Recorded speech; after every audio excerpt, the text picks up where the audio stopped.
Bismillahirrahmanirrahim. Assalamualaikum warahmatullahi wabarakatuh. Nama saya Septianto Demulya dari jurusan Sistem Informasi dengan NIM 2019 51083. Di sini saya akan menjelaskan hasil kerja saya mengenai laporan mata kuliah perancangan dan analisis sistem informasi, yakni yang berjudul aplikasi web berbasis usability di SMN 1. Langsung saja. Adapun abstrak yang saya ambil, aplikasi website yang dirancang dan dibangun diharapkan dapat membantu pengguna penikmat internet dan tentu saja akan terasa nyaman dengan suatu situs jika mudah digunakan, memiliki tampilan yang menarik dan juga mudah dipelajari.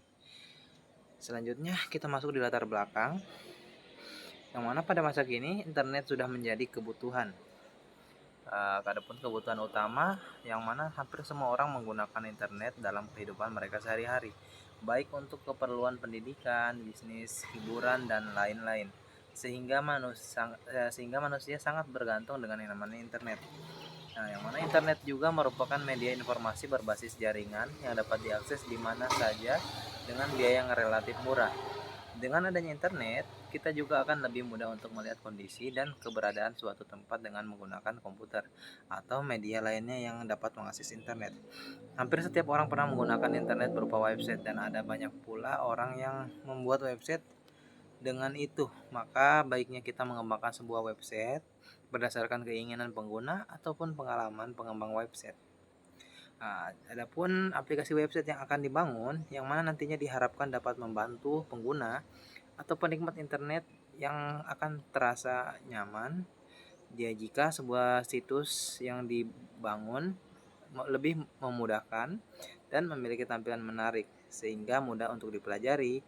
Oleh karena itu, penulis ini membuat penelitian dengan judul Perancangan Aplikasi Web Berbasis Usability, yang mana studi kasusnya berlokasi di SMA Negeri 1 yakni Sistem Informasi Lab.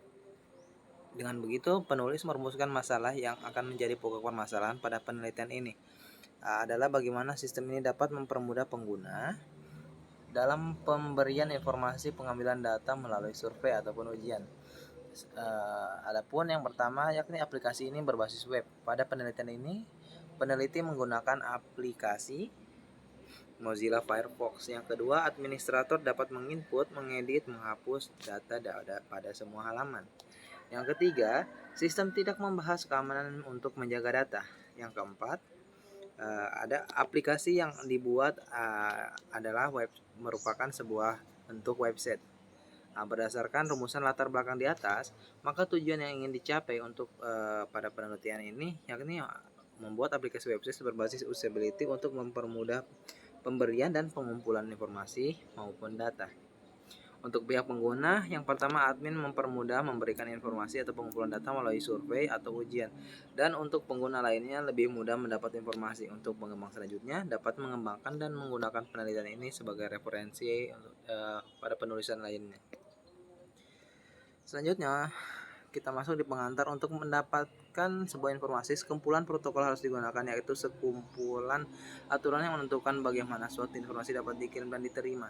Salah satu unsurnya yang paling umum digunakan ada selain email adalah World Wide Web atau WWW atau sering juga kita disebut web. Maka merupakan aplikasi internet yang sangat populer. Selanjutnya ada aplikasi yang berbasis web, yang mana aplikasi berbasis web ini adalah aplikasi yang dijalankan langsung melalui web browser, bisa menggunakan internet maupun intranet yang tidak tergantung pada sistem operasi yang digunakan. Adapun unsur-unsur dalam web, yakni yang pertama sebagai berikut. Ada internet, yang mana internet merupakan kepanjangan dari internet connection networking. Internet merupakan rangkaian jaringan terbesar di dunia, di mana sebuah jaringan yang berada pada semua organisasi dihubungkan dengan suatu jaringan terbesar melalui telepon, satelit, dan sistem-sistem komunikasi sehingga saling berkomunikasi satu sama lain, dan juga bisa bertukar informasi menggunakan protokol yang tersedia. Sedangkan untuk internet merupakan juga jaringan komputer di dalam suatu organisasi yang menggunakan teknologi internet. Selanjutnya ada nama domain atau URL, yakni alamat unit yang biasa digunakan untuk mengidentifikasi sebuah website. Selanjutnya ada web browser, yang mana merupakan aplikasi pihak klien yang berfungsi menerjemahkan dan menampilkan informasi dari server.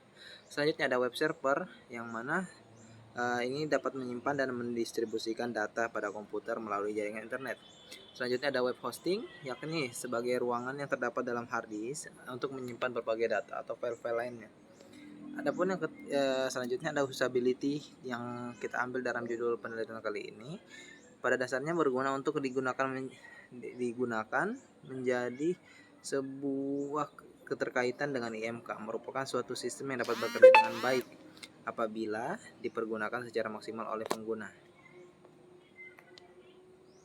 Adapun untuk komponennya ada learnability, efficiency, memorability, errors, dan satisfaction. Selanjutnya ada sistem informasi.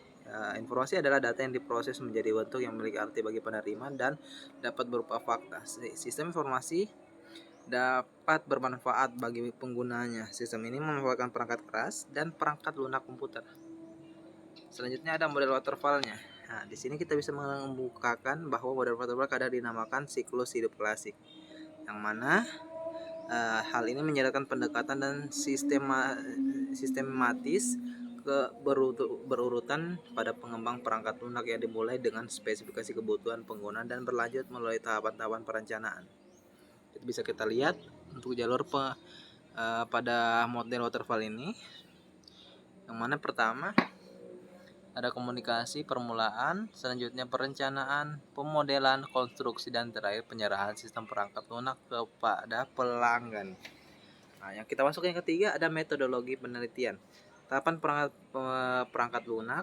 Yang pertama rancangan pembangunannya, yang mana informasi di laboratorium ini dilakukan dengan menggunakan metodologi waterfall. Tahapan waterfall sendiri ada beberapa tahap, yakni sebagai berikut. Yang pertama komunikasi. Sebelum spesifikasi dibutuhkan, pengguna dapat dianalisis, modelkan, dan dispesifikasikan.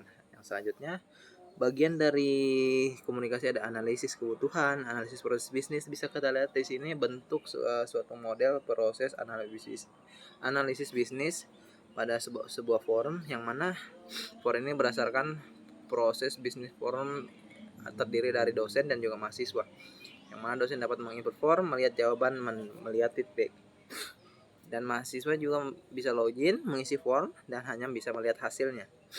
Pada proses ini, di mana admin atau dosen dapat menginput form dan mengisi form serta memberikan nilai. Sedangkan untuk mahasiswa, pada saat login dapat mengisi form, dan jika dosen sudah memberikan nilai, maka mahasiswa hanya dapat melihatnya. Bisa kita lihat juga proses bisnis pada postingan dosen, yang mana dosen bisa login dan menginput sebuah postingan.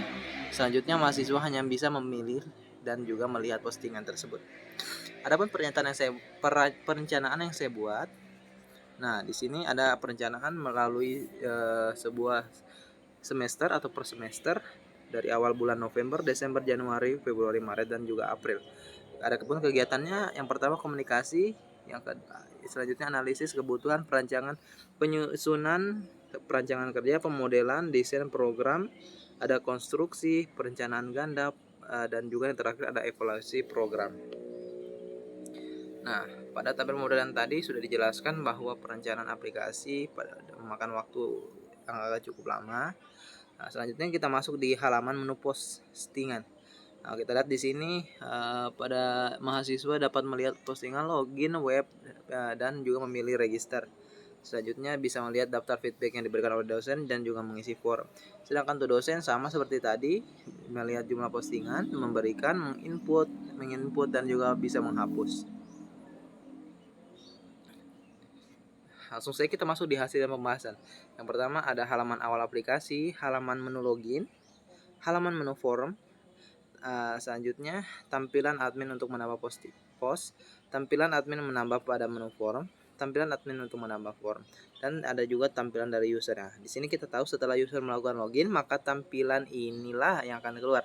Di sinilah user dapat melihat semua form yang ada dan melihat nilai-nilai yang diisi dari tes yang dilakukan. Nah, seperti ini tampilan register pada pengguna, yang mana kita bisa input nama lengkap, username, dan juga password. Mungkin demikian saja kesimpulan saya dari materi ini, ya, yang mana dihasilkan sebuah web laboratorium berbasis usability menggunakan metode waterfall, dan juga untuk pengguna lainnya yaitu user lebih mudah. Yang ketiga, dengan adanya web ini dapat membantu admin maupun proses pemberian informasi. Adapun saran saya, menyadari bahwa web ini masih banyak kekurangan, web ini bisa dimanfaatkan atau dikembangkan lagi dengan fitur-fitur yang lebih bermanfaat. Demikian, wabillahi taufiq wal hidayah. Wassalamualaikum warahmatullahi wabarakatuh.